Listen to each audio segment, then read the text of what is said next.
Hello friends, hi, welcome to me food friend. తెలంగాణలో పెళ్ళిళ్ళకైనా లేదంటే పండగలకైనా Sunday రోజు ఏదైనా స్పెషల్ రెసిపీస్ చేసినప్పుడు స్పెషల్ డేస్లో కూడా ఖచ్చితంగా చేసే రెసిపీ బగారన్నం అండి. ఇక్కడ బగారన్నం చాలా ఫేమస్. ఏదైనా స్పెషల్ డేస్లో స్పెషల్ రెసిపీస్ చేసినప్పుడు ఖచ్చితంగా ఈ బగారన్నాన్ని అయితే వండుతారు. ఈ వీడియోలో నేను ఇక్కడ బగారన్నాన్ని బాస్మతి రైస్తో చూపిస్తున్నానండి. నార్మల్ రైస్తో కూడా ప్రిపేర్ చేసుకోవచ్చు. చాలామంది అయితే నార్మల్ రైస్తోనే ప్రిపేర్ చేస్తుంటారు. మరి ఇంకా లేట్ చేయకుండా వీడియో స్టార్ట్ చేద్దాం పదండి. ఫస్ట్ అయితే స్టవ్ మీద ఒక ప్యాన్ తీసుకొని అందులోకి 3 టేబుల్ స్పూన్ వరకు ఆయిల్ని వేయండి. ఆయిల్ బాగా వేడెక్కిన తర్వాత ఇందులోకి ఒక దాల్చిన చెక్క, అలాగే 4 లవంగాలు, 1-2 యాలకులు, అలాగే ఒక చిన్న మరాఠీ మొగ్గ, ఒక స్టార్ అనైస్ పువ్వుని వేయండి. నెక్స్ట్ ఇందులోకి ఒక 2 బిర్యానీ ఆకులను వేసి మంటని లో ఫ్లేమ్లో ఉంచి 1 నిమిషం పాటు వేగనివ్వండి కలుపుకుంటూ.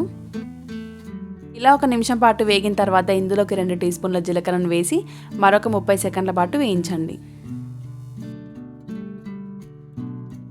ఇలా జీలకర్ర బాగా వేగిన తర్వాత ఇందులోకి సన్నగా పొడుగ్గా కట్ చేసి పెట్టుకున్న 2-3 పచ్చిమిర్చి తరుగు, అలాగే కొద్దిగంత కరివేపాకును కూడా యాడ్ చేసుకొని 1 నిమిషం పాటు వేగనివ్వండి.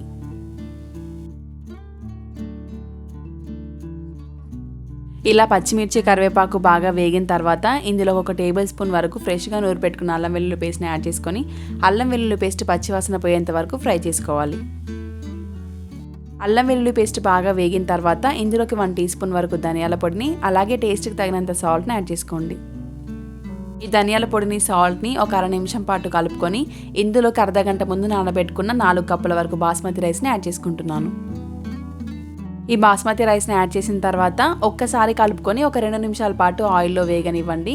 ఇలా చేయడం వల్ల బాస్మతి రైస్ అనేది పొడి పొడిగా వస్తుంది, అతుక్కోకుండా. ఒక 2 నిమిషాల తర్వాత మనం ఇందులోకి 4 గ్లాసుల వరకు బాస్మతి రైస్ని తీసుకున్నాం కాబట్టి దానికోసం 7 గ్లాసుల వరకు వాటర్ని వేస్తే సరిపోతుందండి.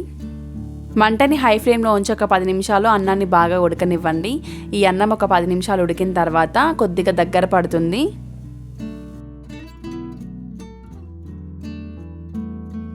చూడండి, ఒక 10 నిమిషాలు హై ఫ్లేమ్లో ఉడకబెట్టిన తర్వాత అన్నం అనేది ఇలా 70% కుక్ అవుతుందండి. ఆ తర్వాత మూత పెట్టేసి స్టవ్ని లో ఫ్లేమ్లోకి తగ్గించి మరొక 10 నిమిషాలు ఉడికించండి.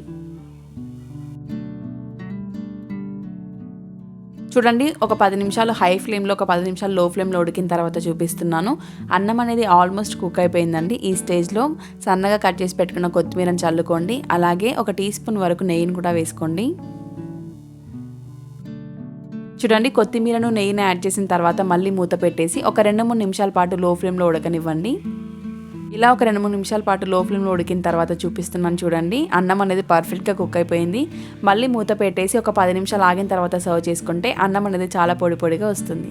చూసారు కదండి బగారన్నం రెసిపీని. చాలా టేస్టీగా ఉంటుంది. వెజ్ కర్రీస్లోకైనా నాన్ వెజ్ కర్రీస్లోకైనా మీరు కూడా తప్పకుండా రెసిపీని ఒకసారి ట్రై చేసి ఎలా వచ్చిందో కామెంట్ రూపంలో షేర్ చేసుకోండి. అలాగే ఈ వీడియో కనుక మీకు నచ్చినట్లయితే please do like, share and subscribe to me food friend. Thank you for watching.